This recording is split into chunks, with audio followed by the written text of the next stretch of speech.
এই বৃহত্তর বাংলায় বৃহৎ বঙ্গে আমার যে শিক্ষা ব্যবস্থা ছিল সেই শিক্ষা ব্যবস্থা ছিল তো গুরুগৃহে তো বাচ্চারা 4 বছর পড়তো, পড়বার পরে যখন 4 বছর পরে গুরু মনে করতো যে তার সামগ্রিক জ্ঞান সম্পন্ন হয়েছে, তখন তাকে বলতো যাও ওখানে জল আছে স্নান করে এসো। স্নান করে আসবার পর একটা পঁইতে পরিয়ে দিয়ে বলতো যে জল এবং জ্ঞানে তুমি স্নান করেছো বলে আজকে থেকে তুমি স্নাতক। তাকে বলা হতো শিক্ষার্থী, ওরা শিখতে যেত। এরপরে যখন ধরেন 1813 পরে 1817 হিন্দু কলেজ, 1835 পাঠ্যপুস্তক, স্কুল টেক্সট বুক বোর্ড, 1817, 18 ইত্যাদি যখন শুরু হলো, তখন পরীক্ষা পদ্ধতি যখন চালু হলো, তখন কিন্তু ওই শিক্ষার্থী হয়ে গেল পরীক্ষার্থী, তার মানে পরীক্ষার জন্য পড়ে। আর এরপরে যখন টিক চিহ্ন হলো 91-তে, এরপরে যখন জিপিএ টিপিএ ইত্যাদি হলো, গোল্ডেন টোনের হলো, এবার ওই পরীক্ষার্থী হয়ে গেল নম্বরার্থী।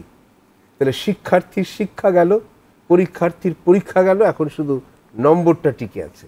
ফলে আপনি তাকে তো সামগ্রিক ফলাফল ভালো এই কথা তো বলতে পারবেন না, কারণ উনি তো কিছু শিখছে না, শুধু নম্বর পাচ্ছে।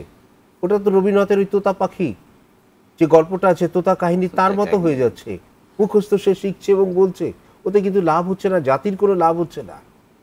কিন্তু এই যে সর্বনাশটা হচ্ছে নম্বরের উপর নির্ভর করে, দেখেন বোর্ড ওনারা করেছেন কি জিপিএ 5, গার্জিয়ানরা আত্মসন্তুষ্টির জন্য এবার নাম দিয়েছে গোল্ডেন জিপিএ 5। এটা কোনো কাগজ কলমে কিচ্ছু নেই।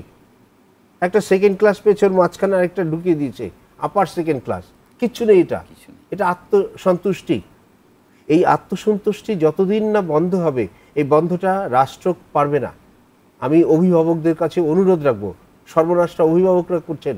বাবা মা স্কুলের সামনে দাঁড়িয়ে এবং ঘরের ভেতরে সন্তানকে নিপীড়ন করে নম্বর পেতে হবে, জিপিএ 5 পেতে হবে, গোল্ডেন পেতে হবে, এই প্রেশার দিয়ে বাচ্চাটার ভবিষ্যৎ নষ্ট করছে, জাতির ভবিষ্যৎ নষ্ট করছে। পাশাপাশি একটা স্বপ্ন বিমুখ, একটা উৎপীড়িত লাঞ্ছিত শিশুর যুবকে রূপান্তর করছে। এই সর্বনাশা খেলা থেকে অভিভাবকদের সরতে হবে, এই সর্বনাশা খেলার বিরুদ্ধে শিক্ষককে দেওয়া হবে, এই সর্বনাশা খেলা থেকে বেরোবার জন্য রাষ্ট্রকে প্রণোদনা দিতে হবে। এখন উপযুক্ত সময়। ধন্যবাদ অধ্যাপক ডক্টর রতন সিদ্দিকী। এবার যাচ্ছি অধ্যাপক নারায়ণ আপনার কাছে। যারা অকৃতকার্য হলো, আমার সমাজ বলেন, পরিপার্শ্ব বলেন, তারা কিন্তু অচ্ছুত হয়ে যাওয়ার মতন একটা অবস্থা হয়ে যায়, যেন বা গোটা জীবনটাই তার ব্যর্থ হয়ে গেল।